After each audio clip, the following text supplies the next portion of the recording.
Okay, 8.13 says for a physiological study, 8 monkeys are to be allocated to 3 treatment groups. Groups 1 and 2 will have 3 monkeys each, and group 3 will contain 2 animals. Okay, so we want to assign these randomly. Prepare a completely randomized allocation. So for a completely randomized allocation, we're going to imagine that the monkeys are labeled 1 through 8. So we've got monkey 1, monkey 2, monkey 3, 4, 5, 6, and 7, and 8. And what I'm going to do to randomize, I'm going to cut out these little pieces of paper. I wrote 1 through 8 on a piece of paper. And I'm just going to mix these up. And draw out 3 of them and assign them to group 1. Okay, so I'm going to just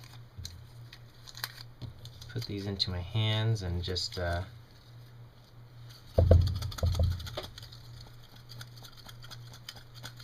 draw 3 out. Oh, actually, a couple fell out already, so we'll say this goes to group 1. I'm going to draw 3 out. Whoops, you can already kind of see those. Those go to group 2, and these will go to group 3. So those going to group 1 will be 5, 4, and 8. So I guess 4, 5, and 8 go to group 1. Those in group 2 are 1, 6, and 3, or 1, 3, and 6, which means the last 2, groups numbers 2 and 7, go to group 3. Okay? That works for a small number, pieces of paper, but if you had a large number, you might want to use a computer or a list of random digits. And there's actually random digits available in the back of the book in Table 1. And so let's see.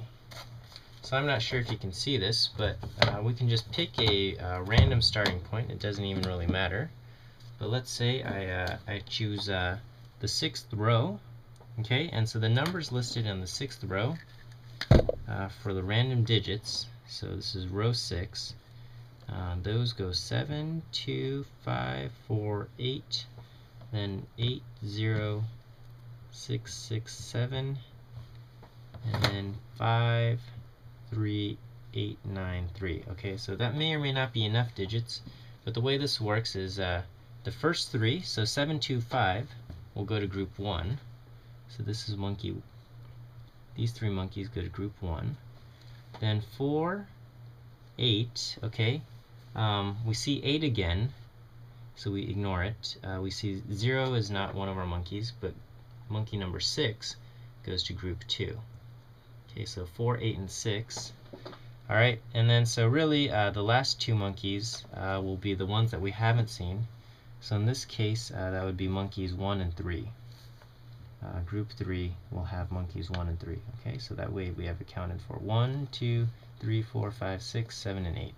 So group 1 will be 7, 2, 5, group 2 will be 4, 8, 6, and group 3 will be 1 and 3. Of course, when you do a randomized design, your monkey assignments will be different, but these are 2 ways. One was just mixing up strips of paper, and another one was just using random digits. So the key with the random digits is you assign them anytime you see a repeated monkey, you ignore it and you move on. And if there's a monkey like a 0 or a 9 that is not in your group, you just ignore it and you keep going.